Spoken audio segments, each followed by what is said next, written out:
My name is Dr. Fanyana Ntuli. I come from Durban University of Technology. I'm here today to present on the human settlement in Gauteng in relations to inequalities in urban areas. That is the theme for the conference. My topic is based on urban dynamics, where I wanted to address the inequalities in Gauteng. First of all, let me dwell on the inequalities in Gauteng. We see a persistent trend in the inequalities that are informed by many aspects, such as unemployment, such as the economic growth, such as the migration from people from different countries. And also these social ills, perpetuates the government to rather not focusing on the policy that they need to.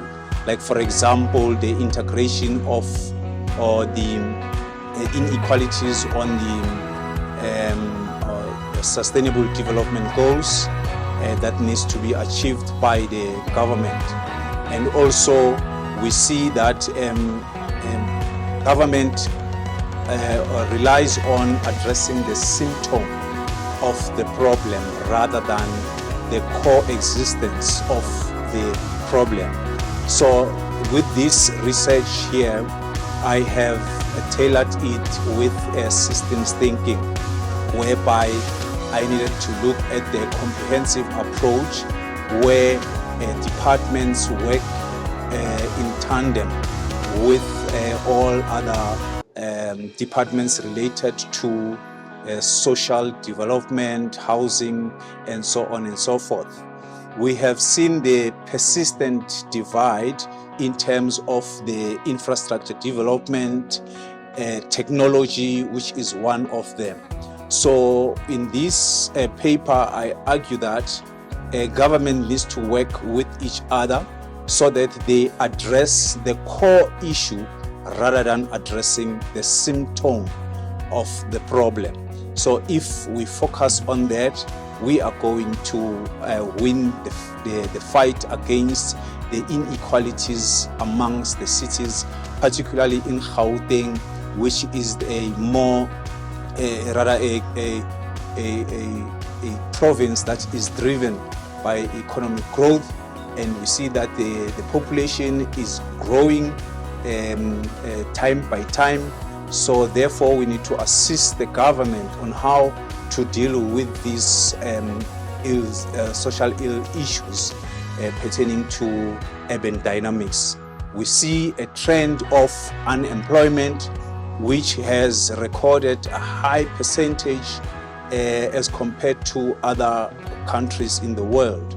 So therefore these are exacerbated by issues of urban dynamics, whereby you find that a small group of people, or a bigger group of people, are migrating to urban areas to seek opportunities that will better them off in their daily lives. So therefore in this symposium, we hope that we will have some solutions, we will engage, we will also have a panacea of how social ills can be addressed in Gauteng in particular. In terms of addressing the social ills, I think it is important that we engage communities. We have communities, we empower them on what are these issues that pertains to, segregation, spatial development and all of that. Our people lacks education in terms of what is happening in their periphery. You find that in one wards, communities are aware of the IDP, and you find that a small portion of a population is unaware of the implementing of the IDP. Therefore, we need to have an interconnectedness that is driven by systems thinking, whereby we do not address components, but we address a whole sum of the system per se, and we need to understand the system before we tackle any other issues. So therefore, the government can rely, on issues pertaining to restructuring of policies, engaging on platforms such as this, to acquire, direction from researchers and all other expertise pertaining to inequalities in our province.